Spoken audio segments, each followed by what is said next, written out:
Dans la première partie de notre reportage, nous avons découvert un phénomène en pleine expansion. De plus en plus de jeunes se tournent vers la médecine et la chirurgie esthétique, une pratique qui se banalise mais qui cache aussi des dérives.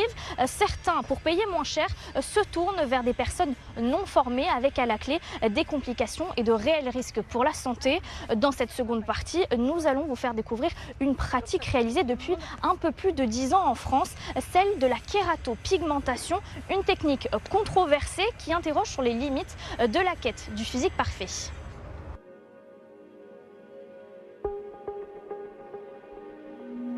Dans cette quête de perfection, certains ne se contentent plus de corriger des rides ou de redessiner une silhouette. Ils vont jusqu'à transformer ce que l'on considère comme l'un des reflets les plus personnels de l'identité, le regard, une modification irréversible rendue possible grâce à la technique de la kératopigmentation. Nous nous rendons alors dans ce centre ophtalmologique en plein cœur de Nice pour suivre l'opération de ce patient venu d'Allemagne. Son objectif, transformer ses yeux marrons en un bleu clair. Left eye closed. You keep your left eye open. Open both eyes, hein, open both eyes. Non, c'est bon. Si tu peux modifier l'intensité de l'écran, oui. Que ce soit un peu plus clair pour... Dans ce cas-là, il a choisi d'avoir les yeux bleus parce que son père avait les yeux bleus et lui il s'est retrouvé avec les yeux marrons foncés et il souhaitait ressembler plus à son père. Ça arrive souvent ce type de demande? Oui, ça arrive surtout. On a pas mal de gens d'origine maghrébine dont les parents sont ou berbères ou kabyles, aux yeux clairs et qui souhaitent avoir les yeux clairs de leurs parents. On en a pas mal. Droit devant, look, attends, je vais remettre un peu de bleu là.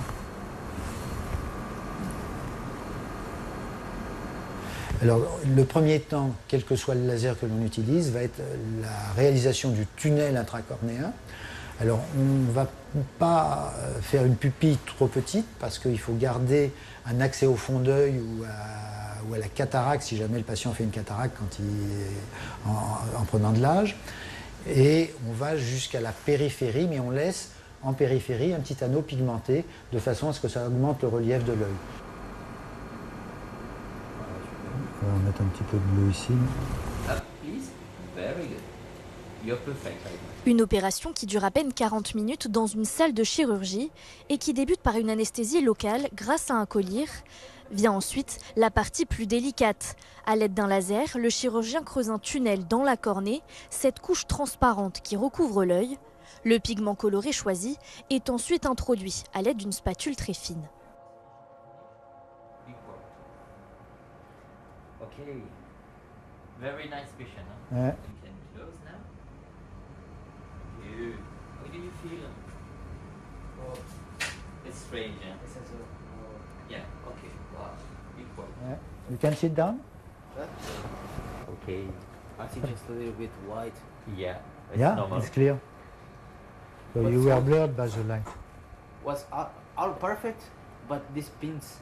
Yes, the yeah, forceps is unpleasant. hurts, Yeah, yeah. yes, it's speculum. Eyelid C'est speculum. assez récent, vous le disiez, ça fait une dizaine d'années qu'on le fait de façon esthétique. Est-ce qu'il y a des risques? Il n'y a pas de chirurgie sans risque.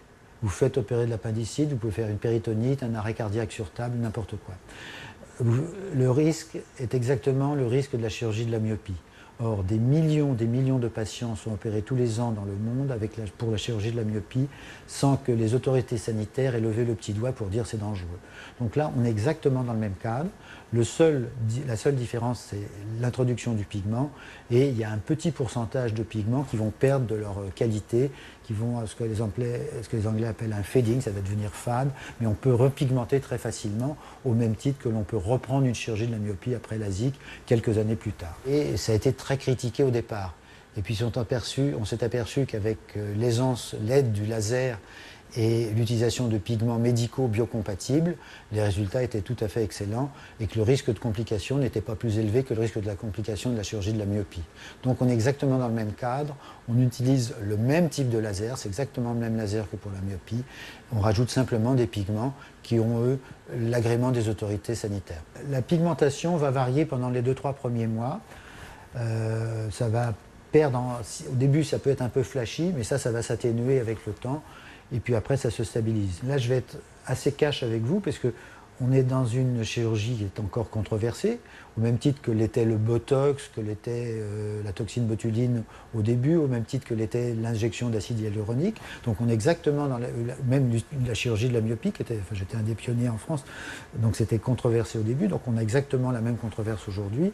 Mais s'il y avait eu des accidents graves, les gens qui sont hostiles à cette chirurgie n'auraient pas manqué de les publier largement. Alors, il n'y a rien qui n'a été publié dans la presse ophtalmologique concernant des accidents graves avec la kératopigmentation. Il y a des phénomènes d'inconfort qui peuvent suivre, de sécheresse lacrymale, mais ce sont des incidents c'est tout à fait banal. Et ça disparaît avec le temps. Ce n'est pas du tout invalidant. Derrière le discours médical, celui de l'expérience vécue, l'homme qui a accepté de nous parler de son opération n'a pas souhaité apparaître face caméra. Une façon pour lui de se protéger des critiques que suscite encore cette chirurgie très controversée.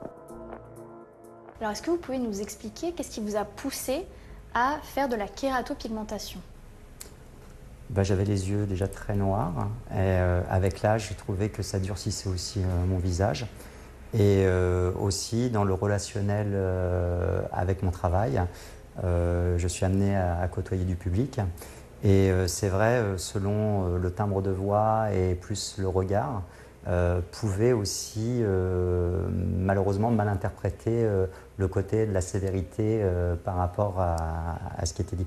Et ça ne me ressemblait plus, en tout cas. J'ai aimé pendant toutes ces années vivre justement avec ces yeux qui m'ont valu un beau parcours de vie sans aucun problème.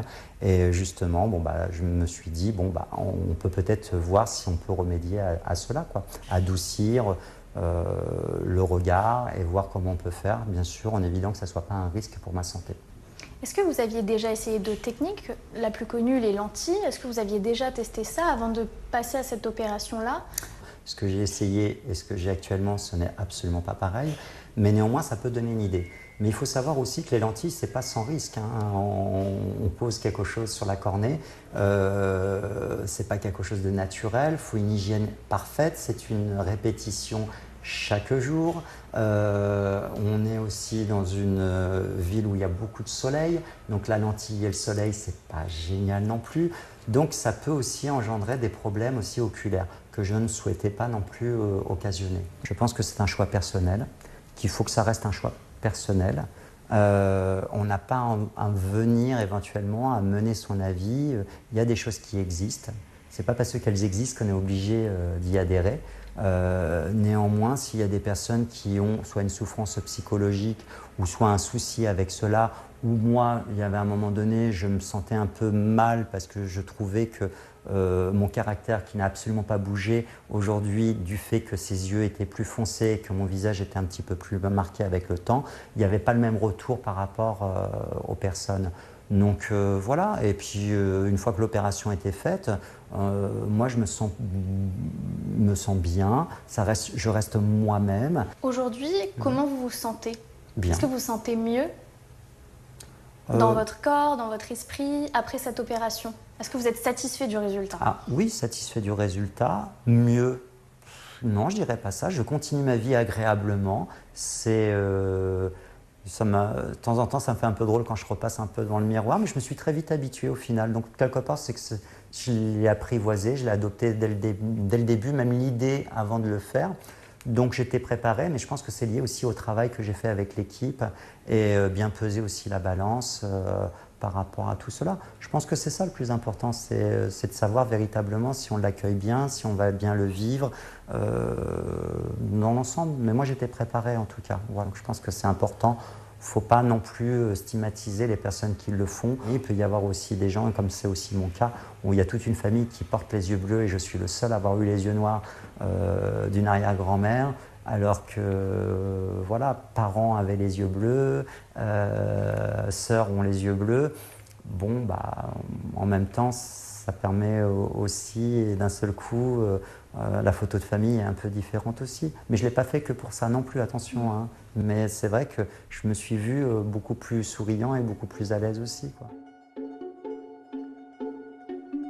Un choix personnel, mais loin de faire l'unanimité dans le corps médical, car pour beaucoup de spécialistes, cette opération n'est pas sans risque. L'Académie de médecine alerte depuis plusieurs années sur les conséquences parfois irréversibles de ce type d'intervention. Les lasers sont ceux qui sont utilisés en chirurgie réfractive, quand on veut ne plus avoir de myopie, mais elle a différents inconvénients, cette technique, en ce sens que on a une lame colorée qui est totalement uniforme et qui ne fait pas de naturel. Quand on regarde un iris, il n'est jamais homogène. Or là, on a une lame de pigment strictement homogène. Le deuxième point, c'est qu'on ne peut pas aller jusqu'au bord externe de l'œil. Donc, il reste une petite collerette en périphérie de cet anneau qu'on a créé dans la cornée, où l'on voit la couleur de l'iris initial. Donc, ça peut donner un aspect un petit peu bizarre d'un iris qui apparaît bleu avec une bande marron sur le bord. Au-delà de l'effet esthétique, quels sont les risques justement de cette pratique? Alors là, il y a deux risques majeurs. Le premier, on va créer un disque avec une pupille artificielle qui est de taille fixe. Or, dans la vie naturelle, la pupille se dilate et se contracte et on peut, si on le souhaite, dilater avec des collyres pour examiner la rétine. Or là, on a une pupille qu'on ne peut plus dilater. L'anneau qu'on a créé dans la cornée est de taille fixe, il ne bougera pas. Ça va gêner l'exploration de la périphérie rétinienne, ça peut gêner des traitements que l'on aurait à faire à ce niveau-là, quand il y a un risque de décollement de rétine, quand il y a une rétinopathie diabétique. On peut être gêné quand on veut opérer de la cataracte, parce qu'on aura une moins bonne vision de la cataracte en elle-même, du cristallin. Donc, on va être gêné pour certains examens. Pour le patient, il a une pupille qui est fixe, qui ne va pas se dilater à l'obscurité. Et avec l'âge, quand on a besoin de plus de lumière en vieillissant, cette pupille sera fixe et on va être gêné à l'obscurité. Enfin, on ne sait pas à moyen terme comment les cornées réagissent à ce pigment.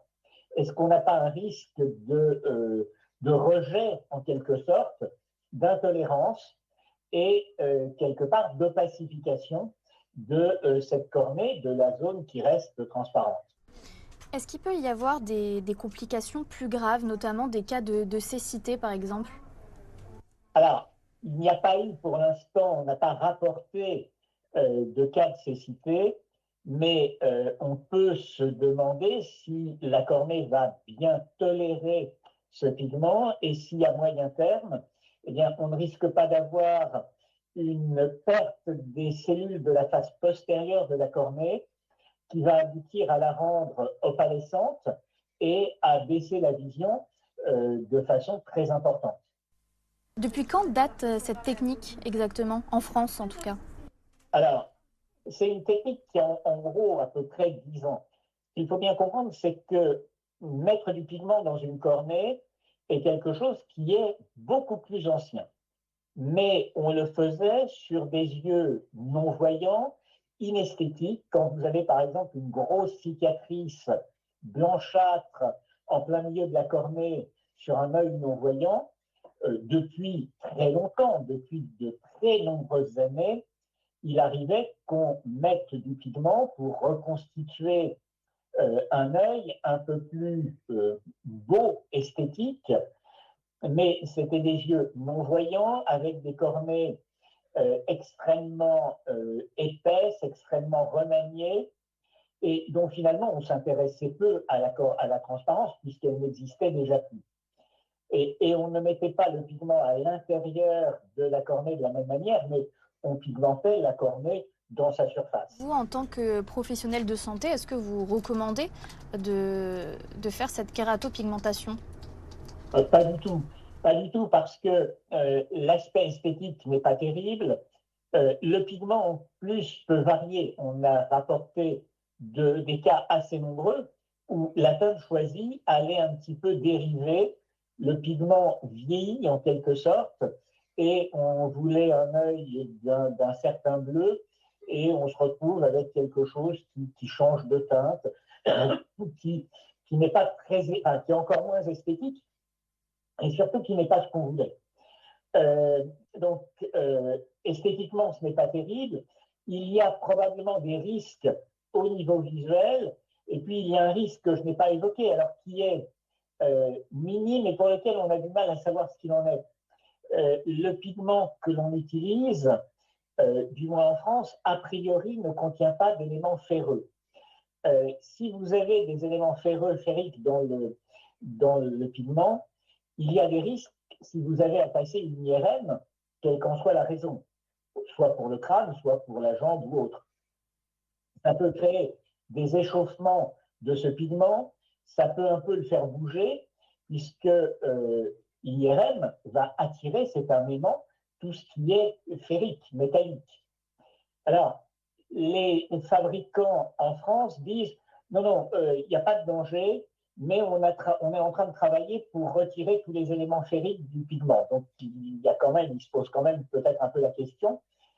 Le souci est ce qui se passerait avec des opérations faites avec du tourisme médical, qui est largement utilisé en médecine esthétique. Et dans certains pays, on n'est pas du tout sûr de la qualité du pigment. Mais qu'on n'évoque jamais, c'est pourquoi la chirurgie esthétique, et peut-être faut-il voir également, si la personne a besoin de le faire, d'un accompagnement pour savoir pourquoi elle voulait le faire et est-ce que finalement ça ne traduit pas autre chose, un mal-être face à la façon dont elle est, qui pourrait être accessible à une prise en charge psychologique ou autre. Enfin, voilà. Il ne faut pas oublier ce versant non plus, parce qu'il ne faut pas que des gens qui voulaient le faire parce qu'ils souffrent de leur apparence soient laissés à l'abandon. Kératopigmentation, injection de botox ou intervention esthétique ciblée, les possibilités pour corriger l'apparence sont de plus en plus nombreuses et face aux risques qu'elles comportent, certains se tournent vers des pratiques sans acte médical. À Nice, cet institut propose le massage Kobido, une méthode apparue au Japon au XVe siècle et présentée comme une alternative aux injections. Et bonjour Marie. Bonjour.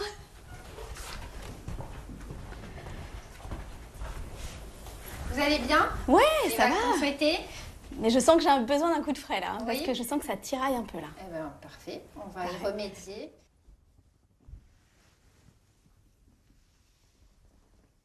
Alors là, on fait un Kobido sur Marie. Marie, c'est une jeune femme qui vient tous les mois, qui est très régulière. Et du coup, on est en train de faire un massage Kobido justement pour accélérer la circulation sanguine, lymphatique, ce qui va augmenter en fait la production de collagène et d'élastine. Et on va travailler sur le muscle, sur la fermeté de la peau, sur la circulation lymphatique aussi pour le glow. Est-ce qu'on peut dire que c'est une alternative aujourd'hui à la médecine et à la chirurgie esthétique? Ça peut l'être complètement. C'est un massage qui va lisser les traits et qui va repulper. On est dans une démarche plus pour le mieux vieillir que pour arrêter le vieillissement. On vieillira quoi qu'il arrive, mais on va vieillir le mieux possible. Vous avez un résultat tout de suite après un massage. Vous avez vraiment un visage plus détendu, plus reposé, des traits lissés. Mais après, plus vous êtes dans la régularité du massage, plus vous en faites, plus cet effet va perdurer dans le temps. Et là, c'est là que ça devient intéressant.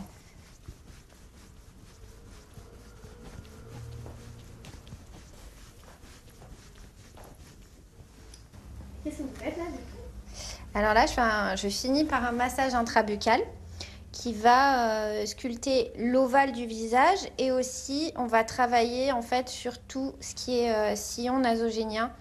Voilà, cette petite ride qui fait le contour de la bouche. On peut travailler aussi la partie au niveau de l'orbiculaire de la bouche pour tout ce qui est petite ride autour de la bouche, petite ride du fumeur, on appelle ça. Code barre, encore pire. Et du coup, l'intrabuccal permet de travailler une couche de muscles à l'intérieur. Ça m'est arrivé de recevoir des clientes qui ont abusé du Botox et qui maintenant se retournent plus vers des techniques un peu plus naturelles. Et quand c'est trop tard, la peau, pour moi, est un peu cartonnée parce qu'elle a manqué justement d'oxygénation. La circulation sanguine et lymphatique se fait moins bien. Et c'est vrai que quand c'est abusé, des techniques abusées, le résultat n'est pas très joli.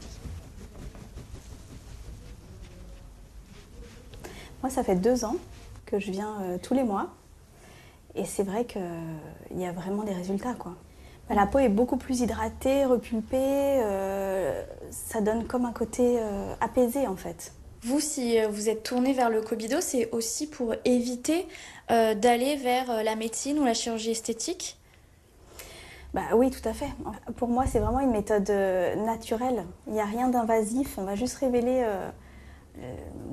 l'éclat de notre visage. Et puis, il n'y a aucune contre-indication, quoi. Pour l'instant, moi, le Cobido, c'est vraiment une technique qui me suffit. Et c'est vrai que je vois tellement de choses extravagantes en chirurgie esthétique que ça ne m'attire pas vraiment.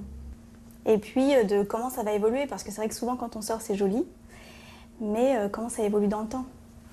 Ça reste des produits chimiques et on ne sait pas comment ça va bouger. Au niveau des prix, à combien se situe la fourchette? Alors, c'est un massage qui dure 1h15 et qui est à 120 €. Après, il y a un système de forfait. Et du coup, plus vous allez venir, plus le forfait va être dégressif. Et quel type de patientèle vous avez alors aujourd'hui? Des plus jeunes? J'ai des jeunes femmes qui viennent plus dans la prévention, autour de 30 ans. Et ensuite, la plus grande partie de mes clientes, c'est entre 40 et 50 ans.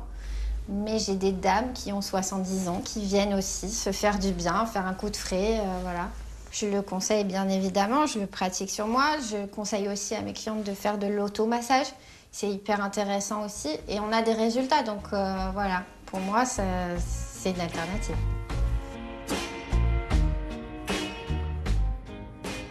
Si la France s'est classée en 2023 7e pays au monde pour les recours à la chirurgie et à la médecine esthétique, un mouvement répandu sur les réseaux sociaux depuis plusieurs années vient contrebalancer ces diktats de la beauté, le Body Positive Movement qui encourage chacun à s'accepter et à revoir le regard sur son corps et sur soi.